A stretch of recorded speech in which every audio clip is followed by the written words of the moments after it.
evening, ladies and gentlemen, and welcome to the Mahoning Drive-In Theater, the largest single-screen drive-in in the United States. We're certainly glad you could be with us this evening, and don't forget the concession stand is open with all kinds of great things to eat and drink.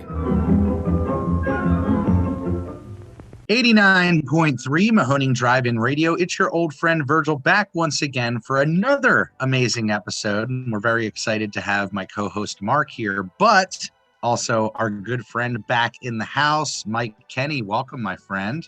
Hey, guys. Happy to be back. You guys will come to know Mike as kind of the resident Disney expert, but he's also co-host of the I Eat Movies podcast and super fan of really the Mahoning Drive-In Theater and a part of the family here. So Yes. So we are going to be zeroing in on what is going to be our first 2021 Disney outing with Darkside of Disney. Now, that event is a 2-day event, Friday and Saturday, and it is a double feature both nights of the classics. Well, that has quotations around it, depending how you feel about these movies. The classics, Return to Oz and Watcher in the Woods. Now, that was always the plan, Mark will attest, since the beginning, was to really start this off with an introduction to the darker side of Disney and showing people that we have access to more than just the bubblegum prince right out of the gate. And Mark, I think we talked about Return to Oz way early as this being kind of the perfect intro for the Mahoning crowd. Yeah, we had various ideas of how to kick off this Disney newly established or reestablished Disney relationship.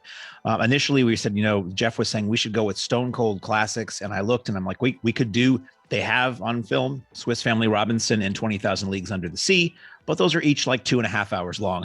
And if you're looking for a family night, getting the kids tucked back into their own beds at 3 a.m. is probably not going to bring a lot of families out. So I think you had the idea of going with the idea of the dark side of Disney and doing some edgier movies that some of us, people our age or a little older, a little younger, remember. And Return to Oz was always part of that. I think the reason that kind of rose to the top of the list of the available prints to us, which for people who aren't in the know, that's live action specifically, that's 35 millimeter only, which means that if they don't have a print of it in the Disney Vault, that's not on the list and that's not gettable. Should we talk about the original idea for this weekend? Can we spoil that, or is that going to remain a secret? The original idea for this weekend was Friday would be the light side of Disney. Yes. And Saturday would be the dark side of Disney. And the original Friday lineup was 1982's Tron and then the more recent Tron Legacy. And we were excited. We commissioned artwork that's amazing. I was excited for the potential poster, let alone seeing these movies. And I had seen Tron opening weekend when it came out with my uncle. And I remember that movie not doing terribly well. And it wasn't a movie that really found its audience until cable and home video years later. And then it spawned this really good sequel with Tron Legacy. So we had that all set to go. And we found out Disney doesn't have a print of Tron. Yeah. It's just, there's not a Tron print in the vault. Total wrench, But yeah, that's right. I think I blocked it out in my brain that happened because it was like, all right, we got to move forward. The downside with the Disney situation is they are still slow moving and coming out of the COVID madness and all that, as everybody is. And it took a long time to get those approvals. And this event, this weekend, we actually only had 3 weeks to promote. So it's really nice that we get to jump in and do a deep dive. But yeah, Tron and Tron Legacy, perfect double feature, smashes together, no brainer. The idea of the light side, dark side Friday thing, I think it's a no brainer. But when we had 0 time and it came down to 0 hour, the idea of just spreading that program Friday and Saturday really works as well. Because Return to Oz has a strong following and really has for years and years. Yeah, it's as Mike, I'm sure, can attest. It is it's one of those movies that if you saw it as a child, which I think if you have, it really stuck with you. I was going to say like a certain parent might introduce that to their kid. I guess when it first came out, there were a lot of fooled parents into that one, When Return to Oz originally came out, I think It's one of those movies I say I was just a little too old for. Now, I mean, I was 11 when that came out, so you'd think I was sort of the target audience, but I think at the time I did not want to see a scary Oz. I think the idea of anything that was the Wizard of Oz that wasn't the Wizard of Oz was offensive to me as a kid. And I remember hearing the reviews, people saying, this is really scary. This shouldn't be marketed to kids. It's, Dorothy getting electroshock therapy and all that. I remember like Siskel and Ebert and Leonard Maltin and stuff being really offended by this movie, that somebody had taken a dark approach to this, beloved family classic. So I've actually still never seen it. Ooh, well, you are certainly in for You're quite in a treat. for a treat, yeah. Definitely. I will add that as much as it is a disappointment that the light cycle of Disney didn't get off, I think that the biggest disappointment for the Mahoning crowd is they're going to miss me not being in a glow-in-the-dark onesie that weekend. So that's the real disappointment, because I would have absolutely done that. Maybe we'll do that as like a crew screening, just to make that happen, bro. Just to make that happen. Yeah. Well, Mark, I can attest that for people like yourself who haven't seen it, or people that grew up and were arguably traumatized by it is there's certainly no Disney film quite like it before or since. It's really interesting. But the theme of this weekend, Darkside of Disney, it's just totally in the fold of what the Mahoning does, and does so well, I think, is it's an ingenious way into the Disney vaults, is to do something a little bit on the edgier side, and that's what these two features specifically are doing. These two films are coming at a very interesting time in the Disney studios. Now, if we could just rewind a little bit, when Walt Disney died in 1966, the world really lost an American icon, but even more so, this dream factory that he had built had really lost the captain of its ship. And in the 20 plus years since his death, the people that were left behind there, the animators and all of his collaborators, were left kind of thinking, not so much thinking about how they could push the envelope more as Walt Disney would have kind of instructed them to do. They were caught in the past thinking, what would Walt do? So while in those 20 years there are good films, a lot of people have warm memories of stuff, from the post-Disney era, it wasn't until we get to the early 80s where other people were coming into the company, and they quickly realized that they needed to innovate themselves, because Disney was not doing so well at that point in time. It was really bad days. I think specifically it came to a head in the mid-80s when their latest animated film, The Black Cauldron, was bested at the box office several months before that by another animated competitor. That movie was the Care Bears movie.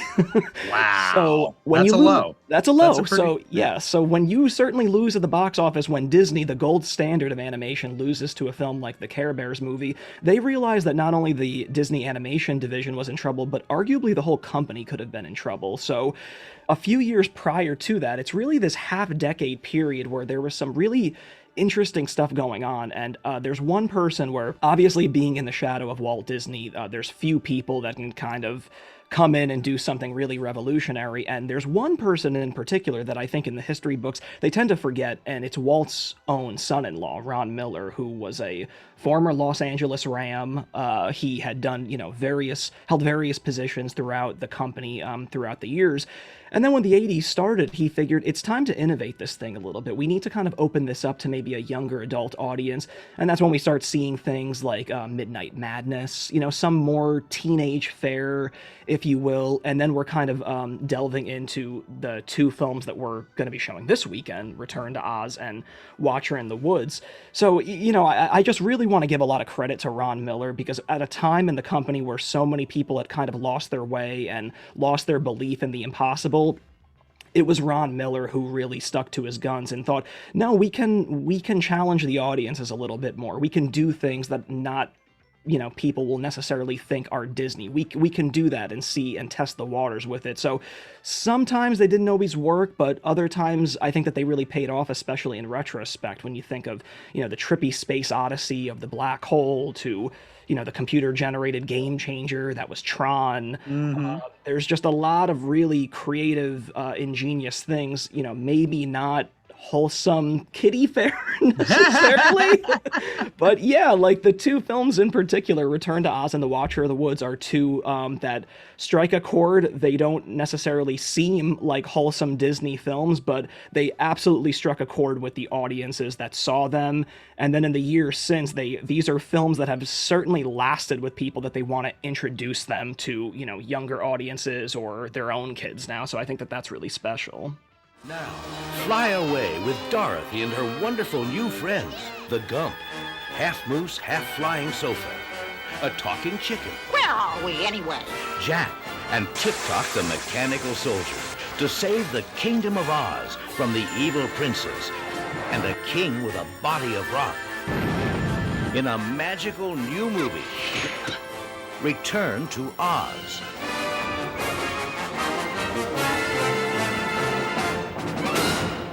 I thought with Watcher in the Woods, with the double feature that we're doing, Return to Oz is a movie that has only grown in stature over the years. You have people, again, I would say people younger than me. It's a beloved film. It's kinder trauma, as they say. And I knew that was one that was going to pull a crowd because people are really into it. Watcher in the Woods is the kind of film that I think fewer people know about, but the people who do know about it are going to lose their minds at the fact that they can see it on 35, or they can see it at all at a drive-in, because I'm not sure that film has played, aside from maybe the occasional retrospective, probably much of anywhere since 1980. And it's not had a very robust life on home video. I think it got probably one of those white clamshell Disney VHS releases in its day. And Anchor Bay put it out on DVD. And I don't know that it's come out in any other format or even really had much play. It might be available on Disney Plus. I'm not sure. And that's why we thought it was a really great choice with both of these. Is going through that list, it's obviously gem after gem after gem. But the thing that Mark and I loved about that list is like, that was Disney, you know, like those moments of like, they own that, you know? Right. So that's really what we wanted to tap into. The Disney library we have access to is really the umbrella of Disney subsidiaries as well. We have Buena Vista Pictures and Walt Disney Pictures and Hollywood Pictures and Touchstone Pictures and on and on and on, and a wider array of eras and genres than you'd think. They don't have prints for everything. Notable exceptions like Mary Poppins, they just don't have prints for. Yeah. And I think it's because for the longest time, Disney had this no repertory rule once they stopped doing their re-releases, and sometime I think in the 80s probably, so that there wasn't a need to keep striking new prints because they weren't letting anybody play them. So I think in many cases what you're getting are probably original release prints. Yeah, I'd be very curious to see what these look like when they hit our screen. But I want to say with some kind of confidence that for anybody who can get out to this show, you're probably not going to have another chance to see Watcher on the Woods in the big screen on film in your lifetime, unless you're like Tony Stark and you can just throw that suitcase on the ground and get the body armor and fly anywhere in the world that might be crazy enough to show Watcher in the Woods again. Yeah, I'm actually happy that Mark brought that up because that is a really important point. In this era of streaming wars and whatnot, Return to Oz and The Watcher in the Woods are not on Disney Plus. So all the more reason for you to come, because Disney Plus has done a really good job in presenting a lot of the older titles in 4K quality. But the two films that we're showcasing this weekend are not on Disney Plus. So if you're trying to find them in high definition on that format or on that streaming channel, you're not going to find them. So what better way to experience them than on 35 millimeter on the greatest CinemaScope that I know, a CinemaScope screen that I know. That's right, baby. And maybe you guys can talk a little bit about your experiences with these films, the past experiences. But for me, it was probably HBO home video for Return to Oz. And just like a lot of people, ooh, I love Wizard of Oz. Nice hook, you know?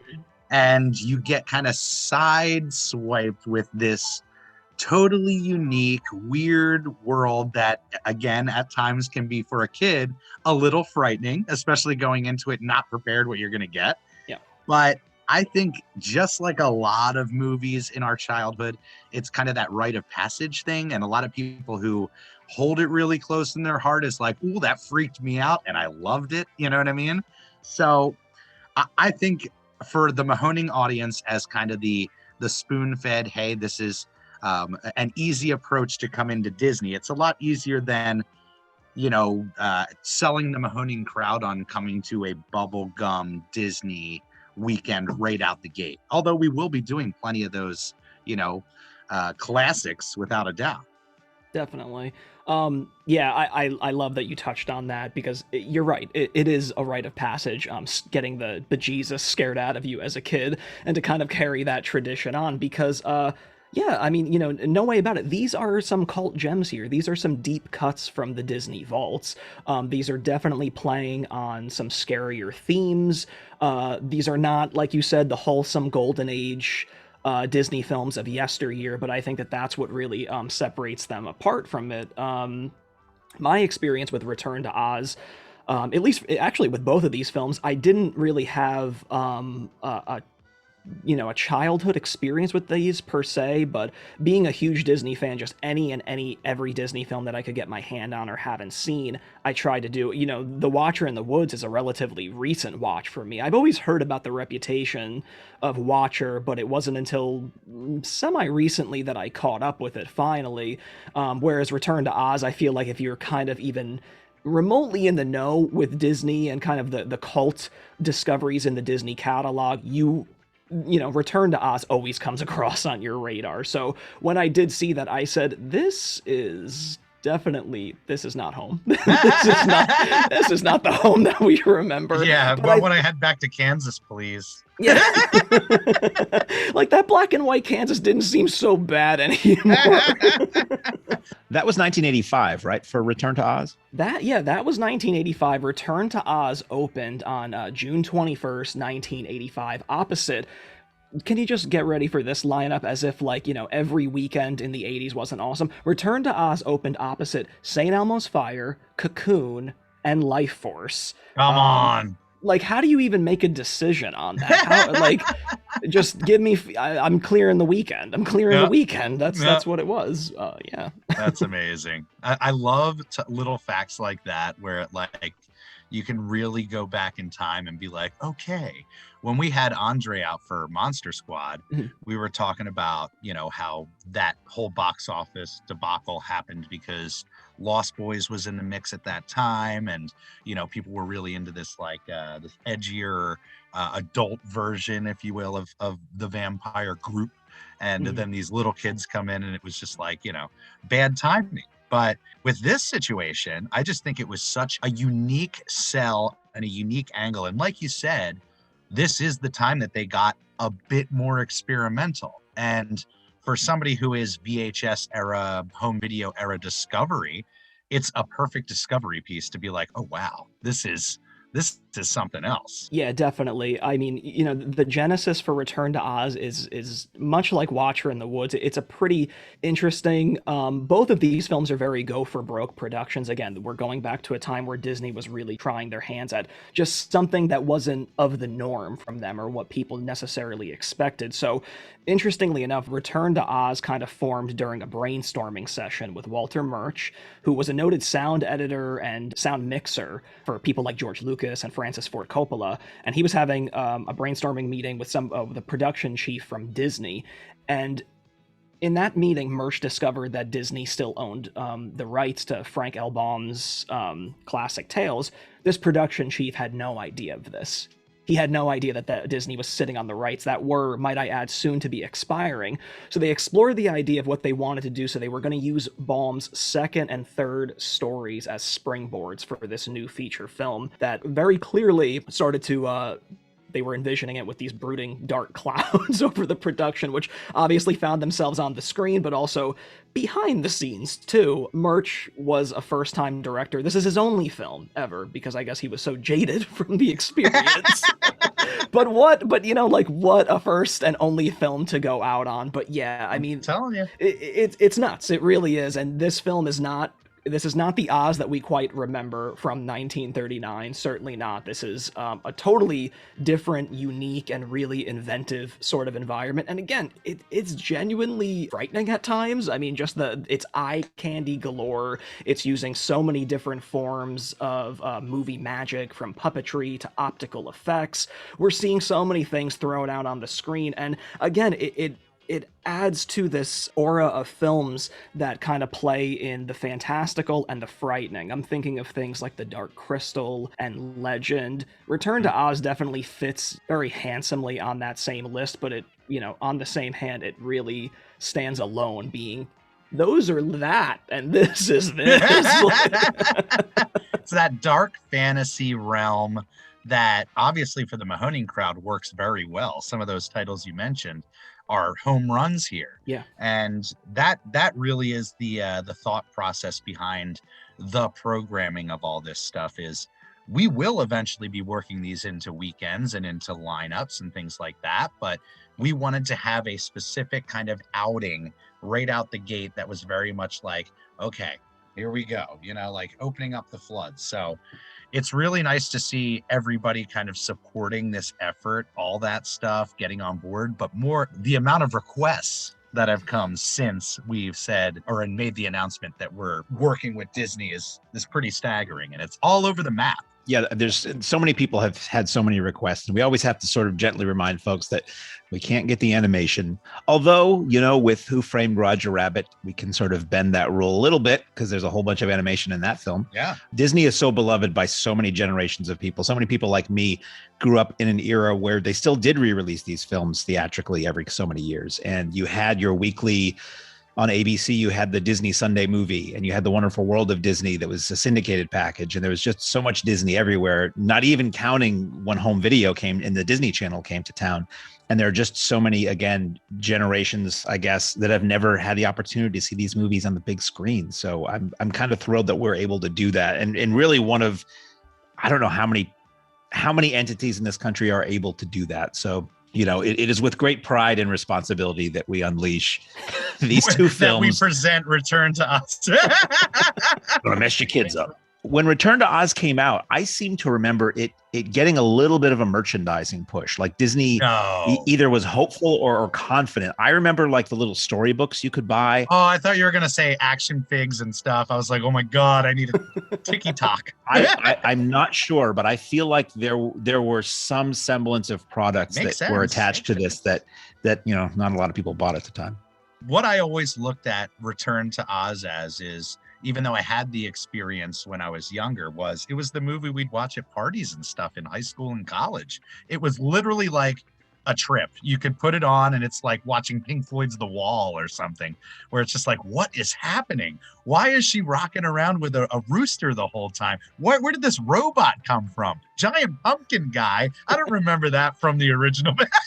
So it was a series of that, of like, just a fun ride, Well, that's telling that you were watching it in high school and college, because I have my own hypothesis that the makers of the film, the people that really brought this film together, clearly were the same audiences who were watching Fantasia during its 70s re-release under questionable substances.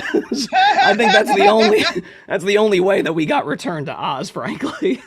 It's something, I'll tell you that. I'm definitely excited to jump back into this kind of with the fully fresh eyes, because I don't know if I've sat and actually like watched this movie all the way through, not just in the background or something at a party, for years, maybe since I was a kid. I think, the beauty of hosting this weekend and, the countless single feature showings that you guys are going to be doing all season is the Disney studio in particular. There's a connection that audiences have seen. I mean, it's crazy to think that we're 2 years away from their 100th anniversary. The Disney studios have been around for nearly 100 years. And I think that the special thing and the allure to Disney is that, unlike something like the Bond franchise where everybody can say, oh, well, I kind of like them all, but, like Sean Connery's my Bond or Pierce Brosnan's my Bond. Disney is a unique case where there's really no generational division. It's not like the audiences that were watching Snow White and Pinocchio really just love them. I mean, I love getting on the topic of Disney features with people and really pressing them like, oh, like what are your top 5 Disney ones? Like just the other day I was talking with somebody and they told me that 2 of their favorite films were The Emperor's New Groove and The Aristocats. We're talking like 30 years of difference. So, you know, anybody that loves Disney can say, I love Pinocchio and I love Beauty and the Beast. And I, you know, like it spans the gamut of, you know, huge umbrella. It's a huge umbrella, and it's really great to see that. Whereas, you know, other people might think, oh, I'm not going to watch something from the 30s or the 40s. It's really movie magic incarnate, you know, just seeing that all. And Disney, you know, audiences just seem to flock to it no matter what decade it was released in. It's just some of the best of the best. So, in particular with this programming, again, it can't be stressed enough. These are some really deep cuts and some really interesting, edgier choices that, again, I can't think off the top of my head the last time that these got screened on 35 millimeter. So bravo again, guys. It's exciting. It's very exciting. Look closely. What do you see? What do you think you see? What does it mean? Where does it begin or end? And who knows the answer? Betty Davis, Carol Baker, David McCallum, and Lynn Holly Johnson. The Watcher in the Woods. So I actually remember when Watcher in the Woods came out in 1980. I was 6 years old and I watched a lot of TV. And it was at a time when you had TV spots for movies that could be legit creepy. Like there's some infamous ones like the It's Alive TV spot and the Suspiria TV spot. And I remember seeing the TV ads for Watcher in the Woods as a little kid, and it looked really scary to me. And then it came up as PG at the end. And I had no concept that it was a Disney release, but I remember even as a 6-year-old being like offended that there would be a scary movie that was PG, that there was a movie that kids could get into that would be that scary. And I never saw it until I think I said this earlier. I never saw this until it hit DVD from Anchor Bay sometime in, I think it was the 90s, early 2000s. And I love the vibe because it has the vibe of those creepy movies that I used to watch on TV or creepy anthology TV shows and things like that. And it has a pretty good cast. I mean, you've got Betty Davis. Stellar. You've got Lynn Holly Johnson, who was, you know, I'm not sure exactly when Ice Castles was, but I know she was a year ahead of starring in For Your Eyes Only, my favorite Bond film. And then you had, I believe, Kyle Richards, who is the younger sister of Kim Richards, who had starred in the Witch Mountain movies that I loved as a kid, and then who would go on to be on such notable things as Hello, Larry and Some Real Housewives show. But she's arguably far more famous now for her reality TV work than the movies and the TV shows that she did for decades. Mike, do you have any info or insight into Watcher in the Woods? Because it's a fascinating kind of horror movie that Disney. Yeah, what a weird era. Another one of those ones where it's like, this is Disney, like so dark. Right. Yeah. And again, you know, this film is very interesting. Going back to Ron Miller again, this is a film that definitely fell under the radar of Ron Miller, whereas Return to Oz, he wasn't directly involved, but it was released and produced under his tenure with the company. Whereas The Watcher in the Woods, very much under Ron Miller's kind of umbrella. Again, you mentioned that great cast, Betty Davis, Kyle Richards, who's only 2 years removed from playing little Lindsay Wallace in Halloween. It's Disney entering some far more ghostly territory that, you know, we haven't seen them do since, you know, like Legend of Sleepy Hollow or something like that. But yeah, you're absolutely right. This film, Ron Miller actually selected the director, John Huff, based on his film, I'm sure a favorite of all three of us, The Legend of Hell House. John Huff, no stranger to Disney. He actually directed both Witch Mountain films. I believe a little birdie told me Escape to Witch Mountain will be playing at the Mahoning this season. I heard that. I did hear that. But yeah, he's no stranger to the Disney family, but of course came predominantly from a horror genre. He did such great things as Twins of Evil, The Incubus, and of course, like I mentioned, The Legend of Hell House, which got him this job. Similar to Return to Oz, a bit of a checkered little production history. This was not exactly an easy movie to make, nor to sell. There was a lot of heated confrontations between Ron Miller and John Huff over, you know, that wonderful term, tone. The tone's a little too scary for the kids. This is not exactly what we wanted, but we wanted it. You know, it's one of those things. But this film in particular, Had a limited release at New York's Ziegfeld Theater on April 17th, 1980. So, yes, the 1980 release date is accurate, but the road to it is a little bit more spotty. So, it released in April of 80. They had plans to release it to several hundred more theaters by about June of that same year, but only after 10 days and really harsh critical and public negative feedback, Disney pulled the film and they sent it back for additional photography, including a completely reworked ending. And then it was because of them removing it from the schedule, Disney had to fill the bill somewhere, so they re-released Mary Poppins because that's a surefire classic that'll keep the family and the kids entertained. So it wasn't until I think about 18 months later that Disney properly re-released it on October 9th, 1981. They really dumped it in less than 300 screens that year.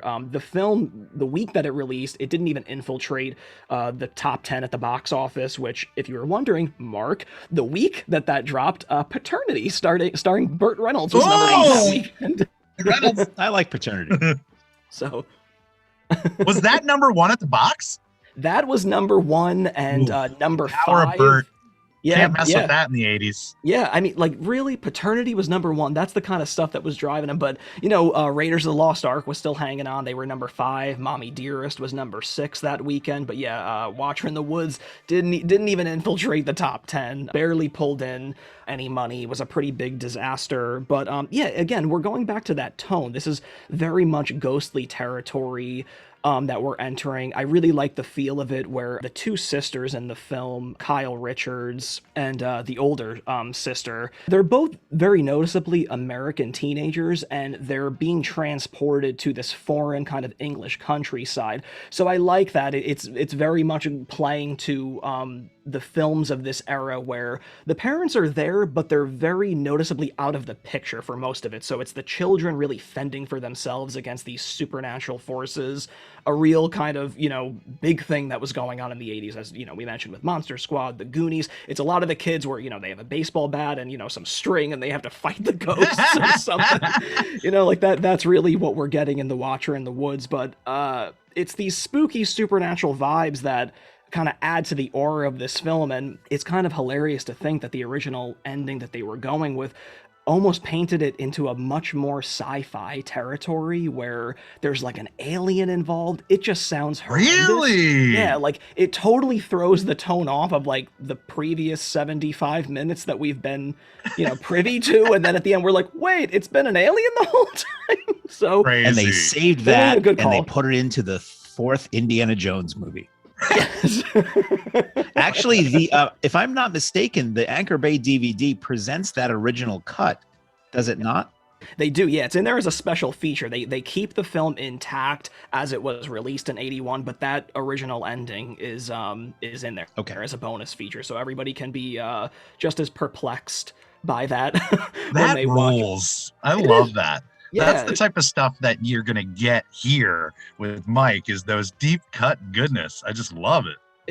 It's great, and as if to, I will mention this this weekend because it's just too juicy of a detail for film fans, horror fans alike. The film, or the house that the family takes over, you're not seeing double vision at all. This is a very memorable location. This is actually the same frightening pad that we all remember from Robert Weiss's The Haunting.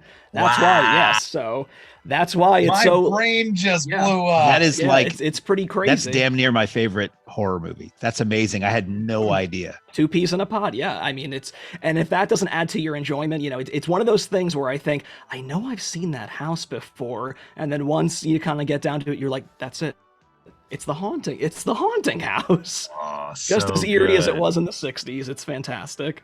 Well, we should say for this event, we'll be starting it off with introductions by our resident Disney expert, who certainly people are going to fall in love with over this series, and I'm sure be demanding for more deep inside goodness.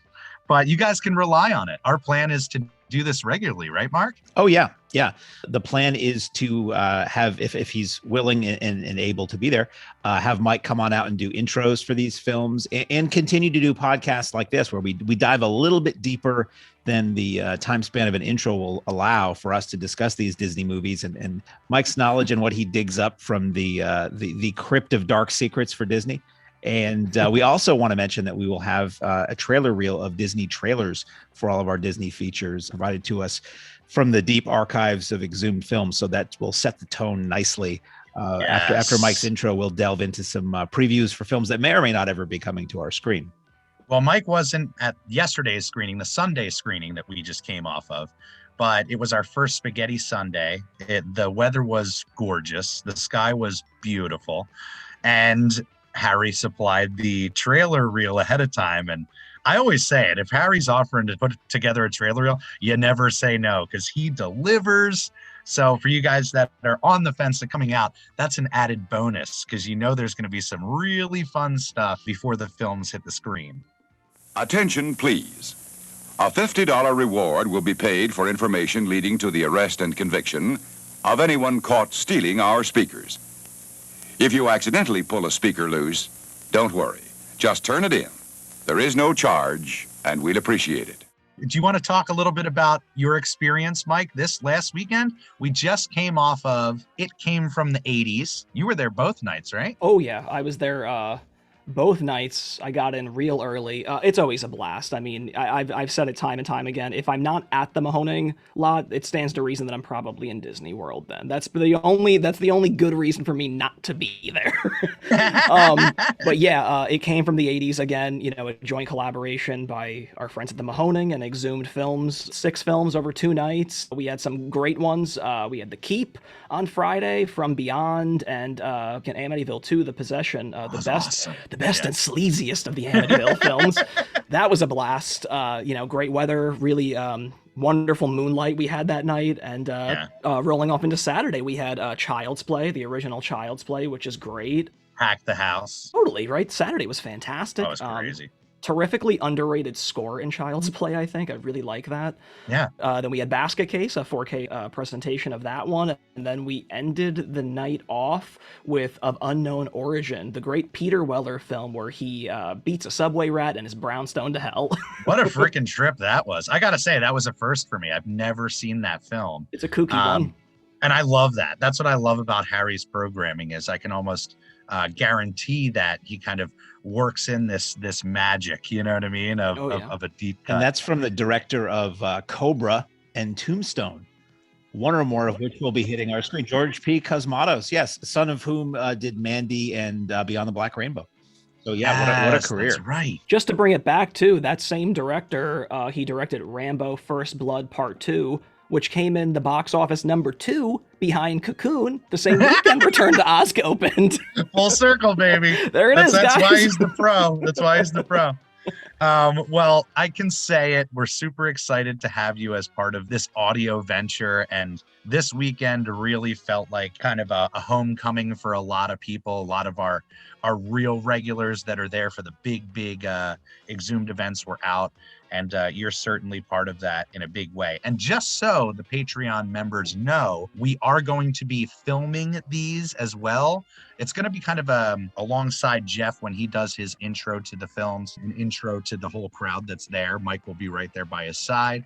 People can get all that great info right out the gate. But if you guys aren't able to make it, we're going to try to film that every single time and get it up there for you guys to enjoy, because it's gems. I mean, that's why. Well, why don't you tell them? I hope it's okay for me to say it, or maybe we have said it before. Why are you the resident Disney expert? I mean, I wish I had a good answer for that. Cinema just in general has just invaded my life, for better or worse. But yeah, it's the Disney studio that I think probably ranks higher than probably any of the other studios' outputs. There's just something about that. There's just a magic watching the stuff that Walt did and everything that he, post Walt years and then going to the parks, there's just something almost indescribable about the magic and sort of the goosebumps that you get from watching a Disney film. I haven't missed a Disney film in theaters day one in I think about 20 years. Wow, that's incredible. And your research runs really deep with projects that you're working on and involved in. So it's really exciting to have your brain to pick on a regular basis. Oh, I'm happy. Yeah, I feel like it's not all for nothing, you know. It's not all going to waste now, filling my head with this knowledge. So I'm overjoyed and really happy to be sharing it with the Mahoning crowd. I hope that it kind of adds, you know, a nice context to the night, and you know, people walk away not only enjoying the films, but you know, learning a thing or two. That's always fun. Absolutely. All right, so we just wanted to remind you guys, tickets are available for this Friday and this Saturday. We are going to be announcing it tonight. It probably will be out by the time this hits your ears. We are going to be doing Free Kids Friday for this event. So if you guys want to come out, bring your munchkins, write a passage. Like I say, maybe not for every munchkin, but certainly if you have that right munchkin, let's do this thing. So bring them on out. You could save a couple bucks on Friday. And then Discount Disney kicks off in May, on May 9th, with Who Framed Roger Rabbit, which we had an amazing time with our good friend Gary, who created Roger Rabbit. That podcast is going to be for your ears to enjoy in the near future. And then we jump into the recently announced May 23rd, Escape to Witch Mountain. Is it Escape to or from? You always want to say from, but it is Escape to. Yeah, it was Escape to Witch Mountain and Return to Witch Mountain. And then many, many moons later, there was that sort of semi-pseudo remake with The Rock, Race to With The Rock. Yeah. Right. Race to. Yes. Right. Yes. And also on June 13th, which is also a Sunday, we're going to be doing a single feature of Honey, I Shrunk the Kids, which was also recently announced. So if you guys want tickets for any of those, mahoningdit.com for all the dates, the deets, and all that great stuff. All right. Well, it's been a pleasure, as always, hanging out with our guys here and hanging out with the fans. If you guys are in the area, again, swing on by. Do not hesitate. We're open almost every single day of the week now. It feels like we're getting into that mode. So check the calendars, swing on out, show the Mahoning some love. For the Mahoning Drive-In Radio Podcast, I'm Virgil. I'm Mark. And I am Mike, co-host of the I Eat Movies podcast, and I'm going to be your host and introducer to the Darkside of Disney features this weekend. So happy to be a part of all of this, and I really urge all of you guys to come. It is such a rare and incredible thing to see these Disney features splashed across a screen as beautiful and big as the Mahoning on glorious 35 millimeters. So definitely come check it out. Again, tickets are available now. Dreams come true. I always said the image of the mouse ears coming up over behind the Mahoning screen. It's like, it's a homecoming, baby. Be there. Be there. There's no place like the Mahoning. There it is. I love it. All right, guys. On that note, Jeff, take it away, my friend. Ladies and gentlemen, thanks again for coming out tonight to the Mahoning Drive-In Theater. We hope you'll come back and see us again real soon. The exit is on the right-hand side of the screen at the front of the field, and most importantly, have a very safe trip home. Good night, and God bless you.